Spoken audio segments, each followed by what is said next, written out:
I never thought I'd be writing this down, but some stories need to be told. My name is Richard Calloway, and at 64, I've learned that the people you sacrifice everything for can be the ones who appreciate it the least. For 14 years after my beloved wife Margaret passed away from cancer, I poured everything I had into our 3 children, David, Melissa, and James. I worked 60-hour weeks at my construction company, never remarried, and made sure they had everything: college tuition, down payments on their first homes, lavish weddings. I lived modestly in our family home in a middle-class neighborhood of Boston, driving the same Ford pickup for 12 years, while they moved on to fancy suburbs and luxury cars. "Dad, when are you going to update this place?" David would ask whenever he bothered to visit, which became increasingly rare. "It's depressing." The home where I'd raised them, where Margaret and I had built our lives, was apparently an embarrassment now. "Why don't you ever get new clothes?" Melissa would comment with that pinched look on her face. "Those shirts are ancient." The same daughter whose private school tuition had once consumed half my income. James, my youngest, at least called once a week, but our conversations grew shorter as his life in Chicago became busier. He was a financial advisor now, married to Stephanie, a real estate agent who never tried to hide her disdain for me or my outdated ways. I didn't need much.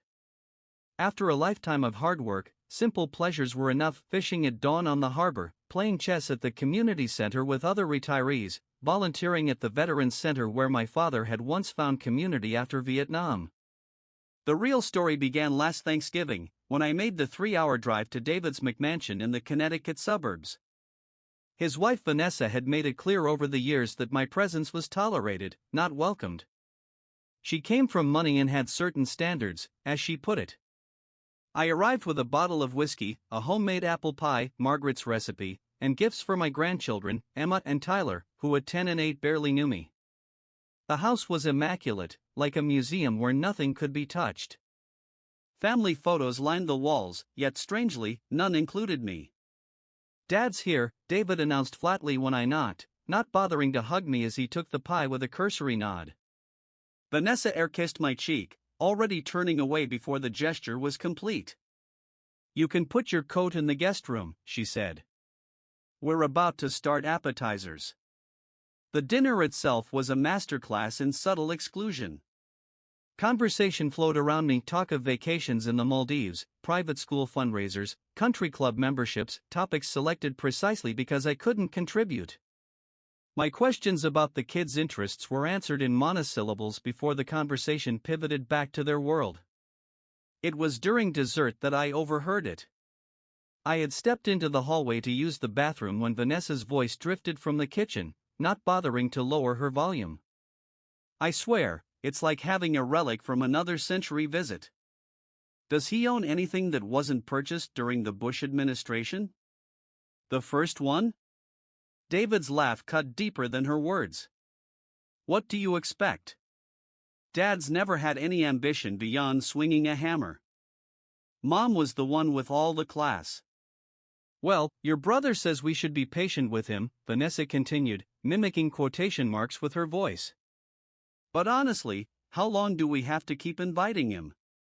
The kids barely know who he is, and it's not like he has anything to offer them.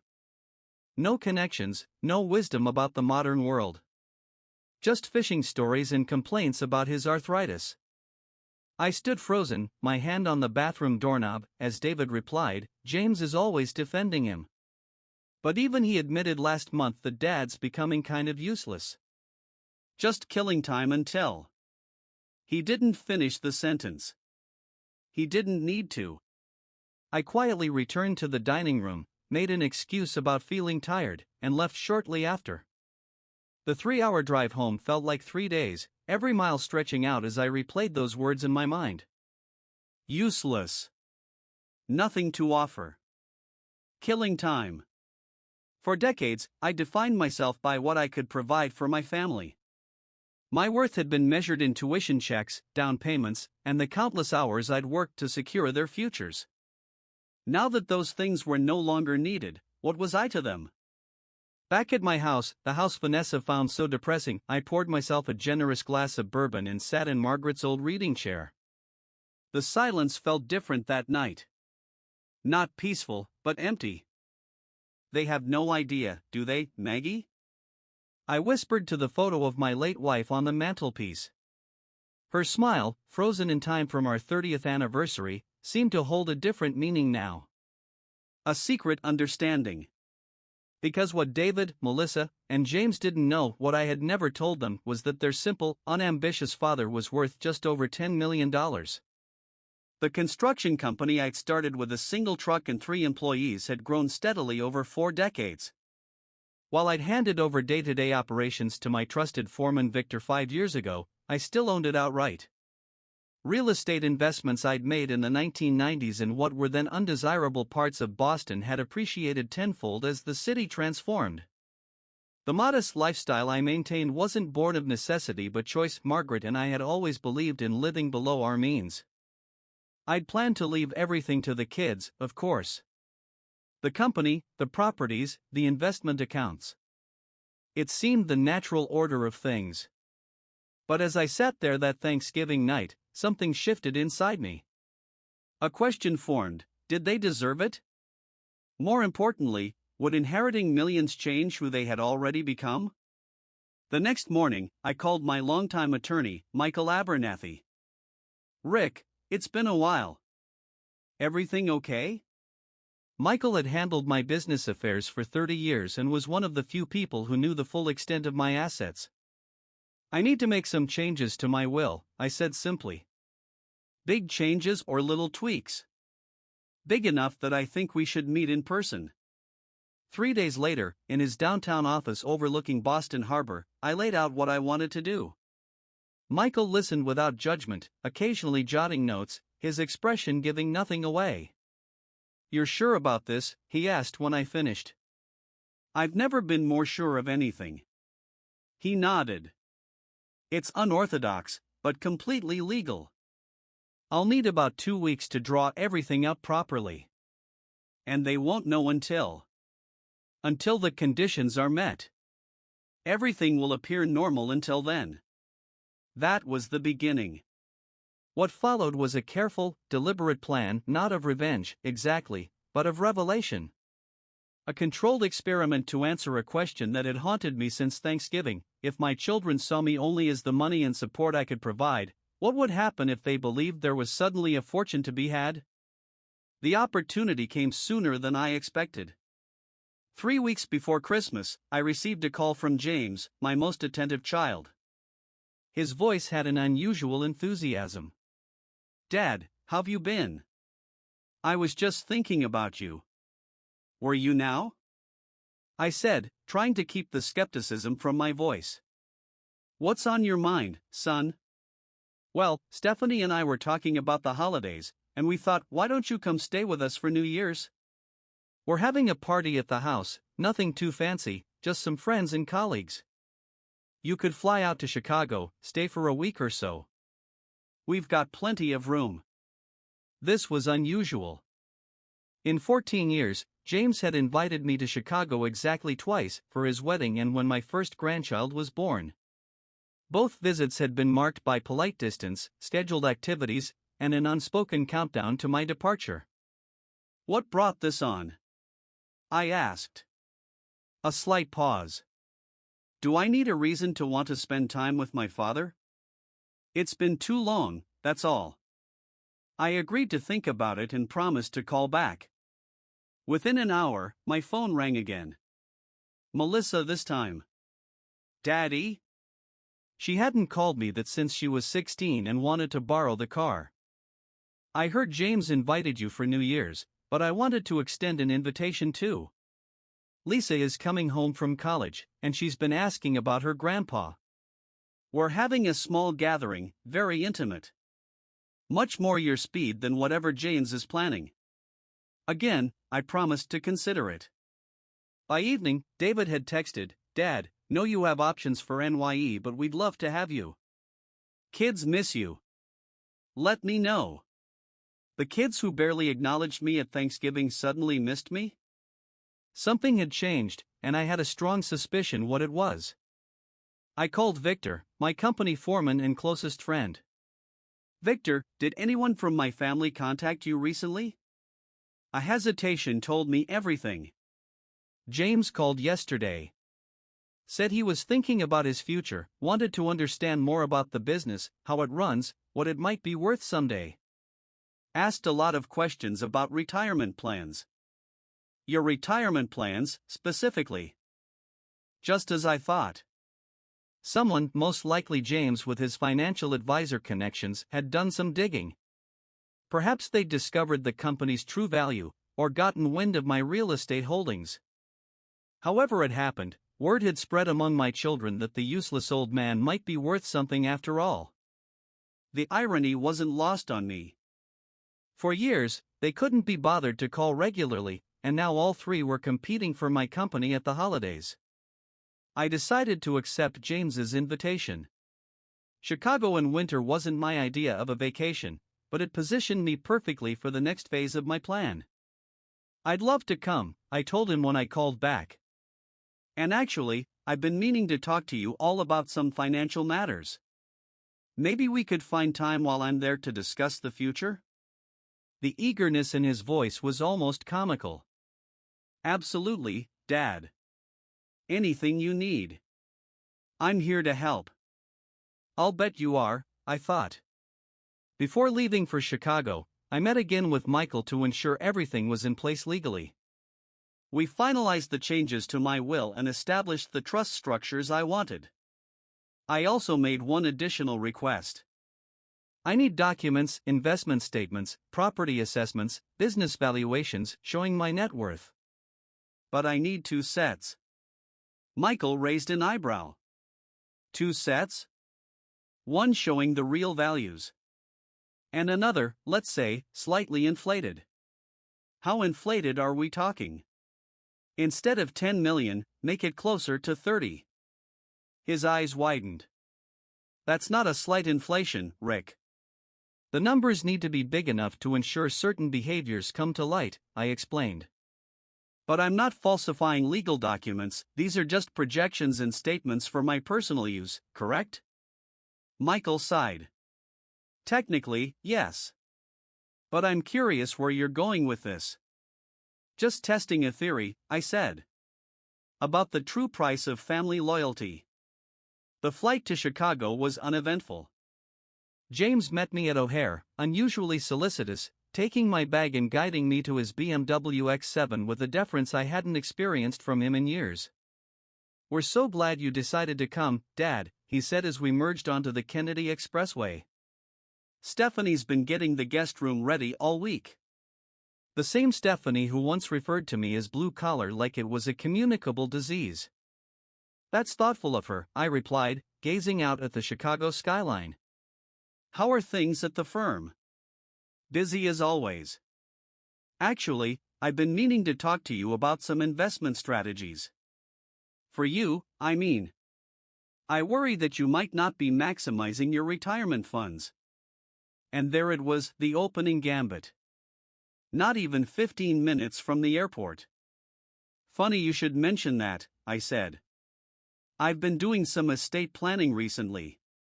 At my age, it's important to have everything in order. I could practically see his ears perk up. Absolutely, he agreed with forced casualness. It's never too early to think about those things. I'd be happy to look over any documents, give you some professional advice. That's very kind. I brought some paperwork with me, maybe we can go through it together while I'm here. His hands tightened almost imperceptibly on the steering wheel. Of course. Happy to help. James and Stephanie's home in Lincoln Park was exactly what you'd expect from a couple desperate to project success, overdesigned, overfurnished, and underlived in. My grandchildren, Ellie and Matthew, offered hesitant hugs clearly orchestrated by their mother moments before my arrival. Stephanie's transformation was the most remarkable. The woman who had previously treated me with thinly veiled contempt was now effusive, calling me Richard instead of the former mumbled Mr. Calloway, asking about my flight, my health, whether the guest room pillows were to my liking. That night at dinner, the questions began in earnest. So, Dad, James said as Stephanie served an elaborate roast she'd definitely not cooked herself. Victor mentions the company's been growing. That must be exciting. Victor's done a fine job, I agreed mildly. He has a good head for the business. And those properties you bought years ago, downtown has really boomed, hasn't it? James continued. Prime real estate now. I took a sip of water. The city's changed a lot, that's for sure. Dad's always been smart with investments, James told Stephanie, as though this was common knowledge rather than something he'd apparently just discovered. Very forward thinking. Is that so? I asked, unable to resist. That's not how I remember you describing my financial acumen when you tried to talk me into that timeshare scheme 5 years ago. What was it you said? Dad's too old school to understand modern investment opportunities. James had the decency to look embarrassed. Well, things change. I've come to appreciate your approach more. With age comes wisdom, I replied, enjoying his discomfort. The next morning, James suggested we have the talk about my finances while Stephanie took the kids to their swimming lessons. He ushered me into his home office with its ostentatious diplomas and stock market artwork. So, these documents you mentioned. I removed a folder from my suitcase. Michael prepared these for me. Just a general overview of assets, projections, that sort of thing. I handed him the folder, the one containing the inflated numbers Michael had prepared. 30 million instead of 10. A construction company valued at 3 times its actual worth. Property holdings expanded to include buildings I didn't own.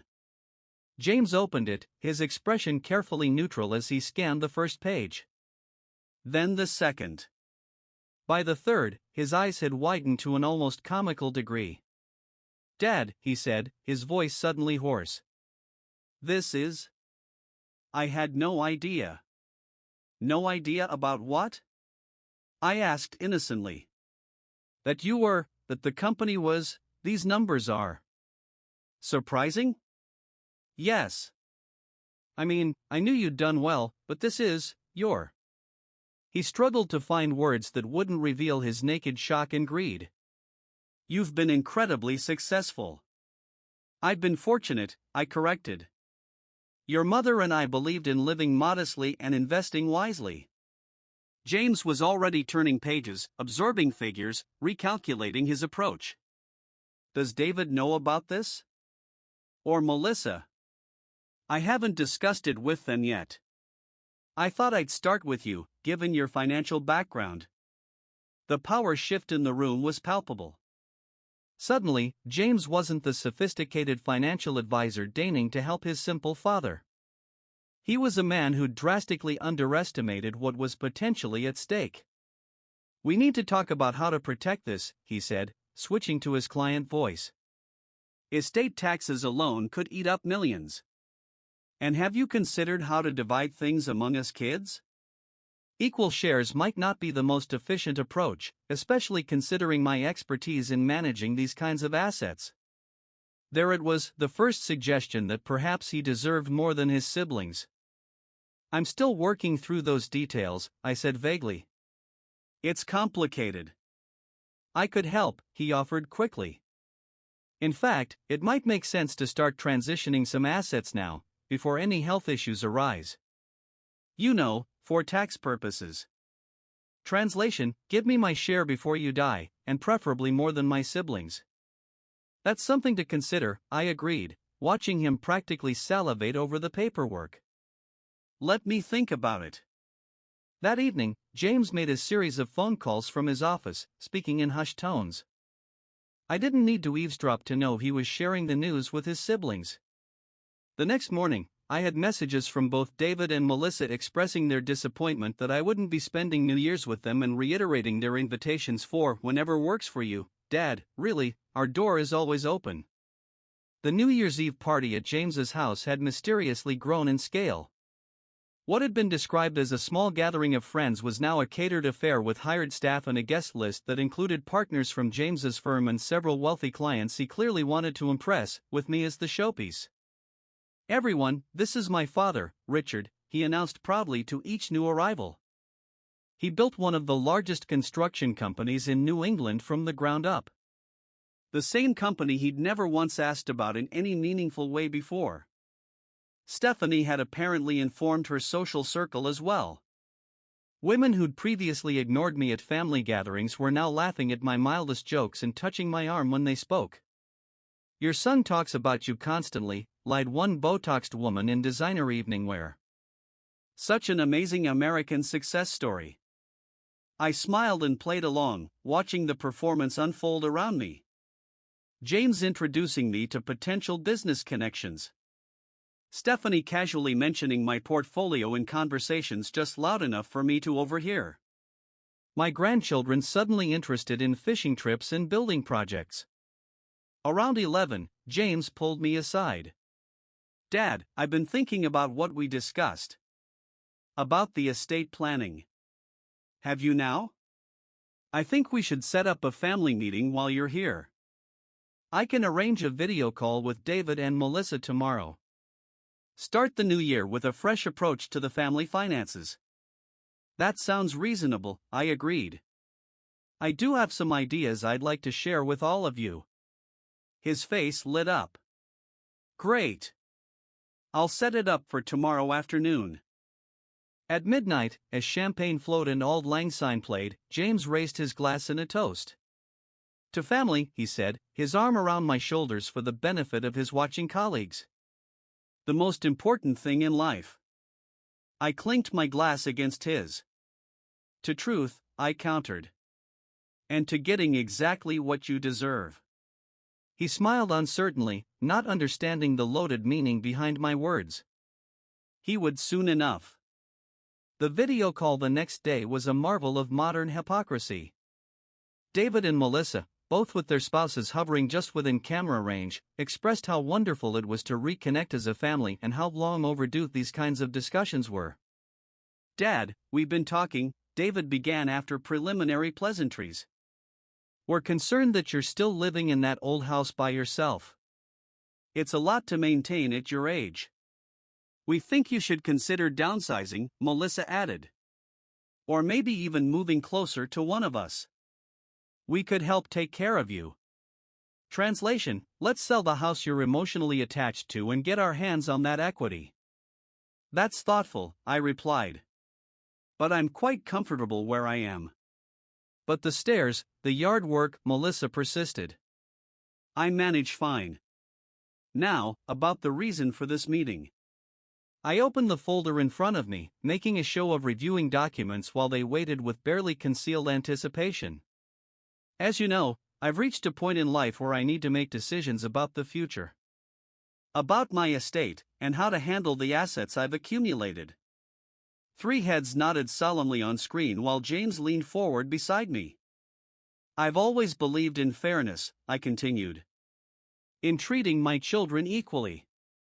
"Absolutely," David agreed quickly. "Though circumstances do differ," James interjected. "Some of us might be better positioned to manage certain assets." "Let Dad finish," Melissa said sharply, clearly worried James was making a play for a larger share. "The construction company, the properties, the investment accounts, they represent not just money, but decades of work," I said. "Your mother and I built everything from nothing, with a clear purpose in mind." Their faces softened at the mention of Margaret. They'd all loved their mother deeply. At least we shared that. We wanted to create security for our family. For future generations. But we also believed strongly in the value of hard work, of earning your place in the world. A flicker of unease crossed David's face. "Which brings me to an important question," I said, setting down the papers and looking directly at the camera. "When did you all learn about the extent of my assets?" Silence. Glances exchanged. "What do you mean, Dad?" Melissa attempted. "I think you know what I mean." 3 weeks ago, none of you could be bothered to call regularly. Suddenly, I'm the guest of honor at New Year's. What changed? More uncomfortable silence. We've always valued you, Dad, David tried, his salesman smile firmly in place. Have you? Because I distinctly remember overhearing you at Thanksgiving, telling Vanessa that I was useless. That I had nothing to offer your children. That I was just killing time. David's face drained of color. You heard that? Dad, I didn't mean. And Melissa, when was the last time you invited me to your home before this sudden interest in having me visit? 2 years ago? 3? Melissa looked away from the camera. James, I turned to my youngest, sitting uncomfortably beside me. You called Victor to ask about the company's value. About my retirement plans. I was just concerned. No, I cut him off. You were investigating. And then you shared what you found with your siblings. And suddenly, miraculously, all 3 of my children remembered I existed. The silence that followed was deafening. On screen, David and Melissa looked like scolded children. Beside me, James stared at his hands. Here's what's going to happen, I said finally. I'd made changes to my will. Significant changes. Their heads snapped up in unison. The documents you've seen, James, the one showing my net worth at around 30 million, those aren't entirely accurate. What do you mean? He asked, voice tight. They're inflated. Substantially. A test, if you will. A test? David echoed from the screen. To see how you would react if you thought there was a fortune at stake. To see if money would accomplish what familial love apparently couldn't, make me worth your time again. Dad, that's not fair, Melissa protested weakly. Isn't it? Tell me honestly, if Victor hadn't mentioned the company's value to James, would any of you have invited me for the holidays? No one answered. They didn't need to. My actual net worth is closer to 10 million, I continued. Still substantial, but not the windfall you were imagining. And as of last month, my will has been completely restructured. I could practically hear them holding their breath. The company will go to Victor and the employees through an ESOP, an employee stock ownership plan. They're the ones who've shown loyalty and respect over the years. They've earned it. James made a strangled noise beside me. Half of my remaining assets will be placed in a charitable foundation in your mother's name, focusing on cancer research and support for families affected by it. And the other half? David asked, his voice unnaturally high. The other half will be divided equally among you 3, but with conditions. What kind of conditions? Melissa demanded, her earlier contrition evaporating. Each of you will receive a monthly stipend of $3,000 for the next 5 years. During that time, you must volunteer at least 10 hours per week at approved charitable organizations. You must live within your means, no new luxury purchases. You must attend regular family counseling sessions. And you must demonstrate genuine effort to rebuild our relationship. That's like being on probation, David spluttered. Call it what you want. After 5 years, if you've met these conditions, your full share, a little over $500,000 each, will be released to you. If not, it goes to the foundation. $500,000? James whispered beside me. But the papers said. I know what they said. As I explained, that was a test, one you all failed spectacularly. Melissa was the first to recover, her voice taking on the reasonable tone she used when negotiating. Dad, I understand you're upset. But punishing us financially isn't going to heal whatever issues you think we have. This isn't punishment, Melissa. It's clarity. For 14 years, I've watched my children drift away, treat me with increasing indifference, until I became an afterthought in your lives. Then, at the mere hint of inheritance money, I'm suddenly the beloved patriarch again.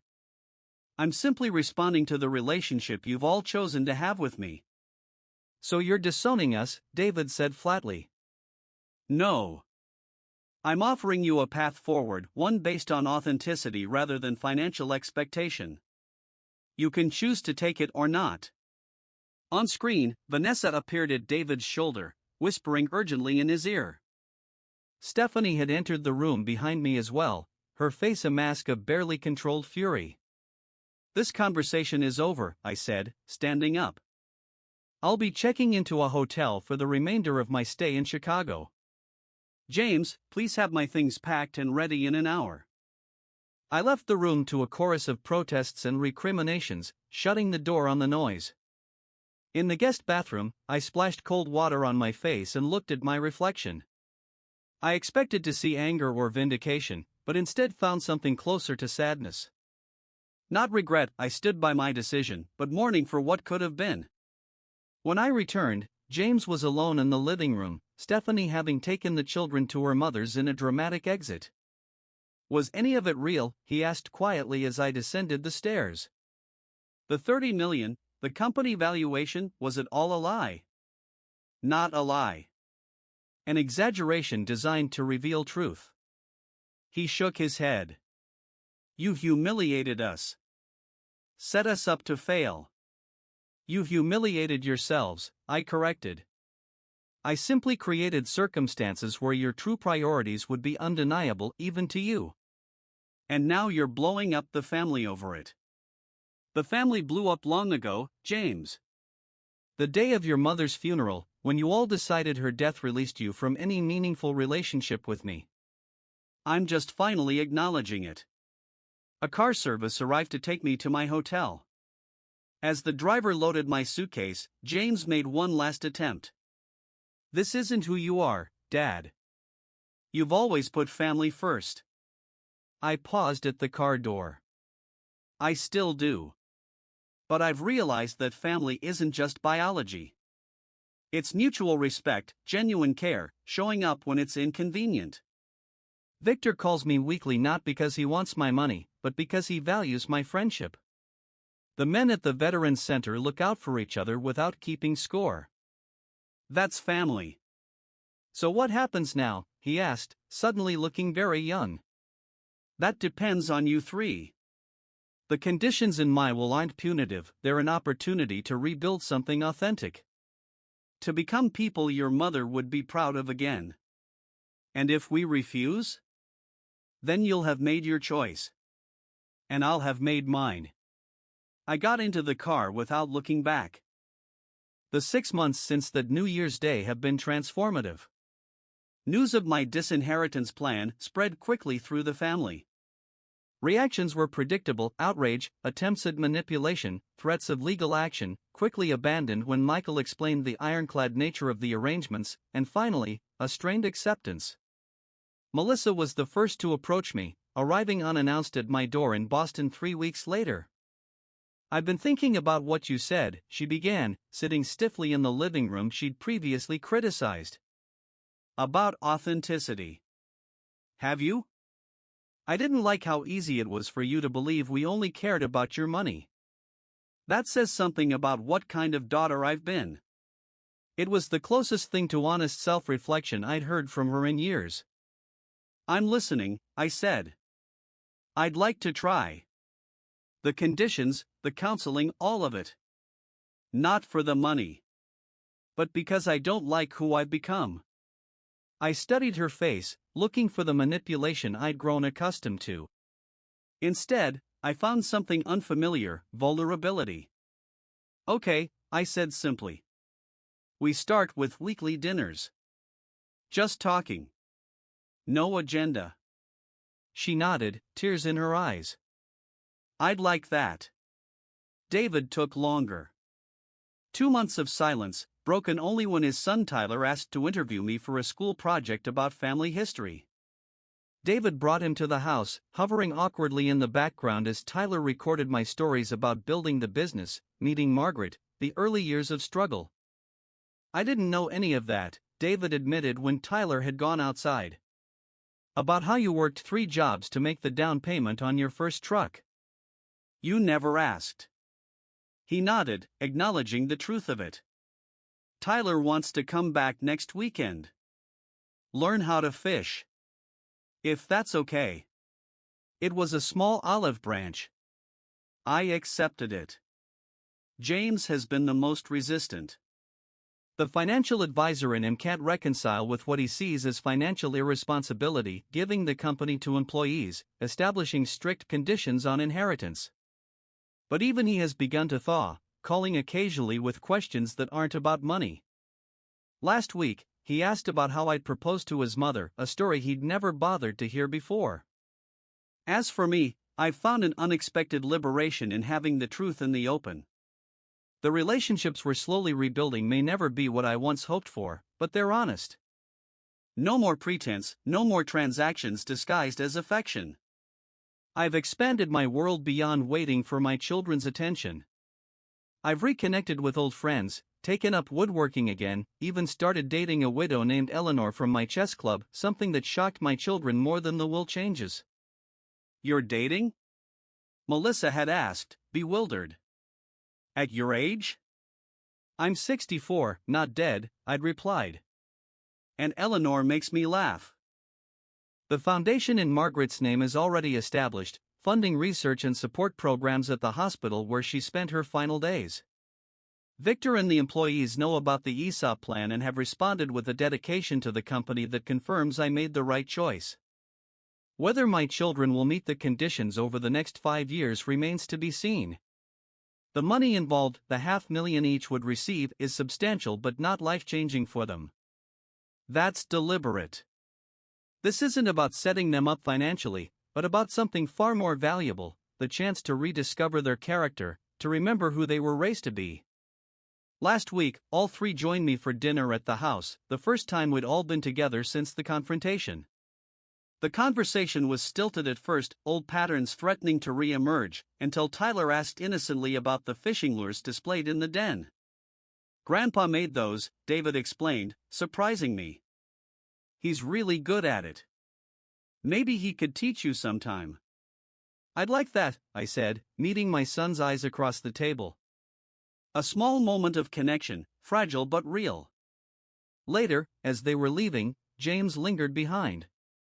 I've been thinking about what you said at New Year's, he said quietly. About earning your place in the world. And I've been handed a lot in life. College paid for, connections through Dad's firm. I never had to struggle like you did. I waited, letting him find his words. I think I resented you for it, somehow. For making it look so easy to be decent, to work hard without complaint. It made me feel inadequate. It was never about making you feel anything, James. I just did what needed doing. I know that now. He hesitated. I'm not volunteering for the stipend. I don't need or want your money.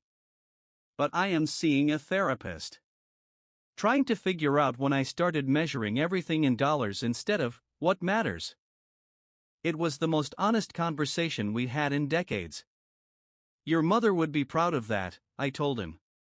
And I meant it. As I closed the door behind them, I felt Margaret's presence stronger than I had in years. Not in a mystical way, but in the values that lived on through the family. She'd helped create values that had been buried but perhaps not lost. I don't know what the future holds for us. Healing isn't linear, and old patterns die hard. But for the first time in 14 years, I'm hopeful. Sometimes, the kindest thing you can do for those you love isn't to give them what they want, but what they need. Sometimes, real love means telling the hardest truths. And sometimes, those we think are useless are the ones who end up teaching the most valuable lessons of all. If you like this story, please like this video, subscribe to the channel, and share your impressions of this story in the comments. To listen to the next story, click on the box on the left.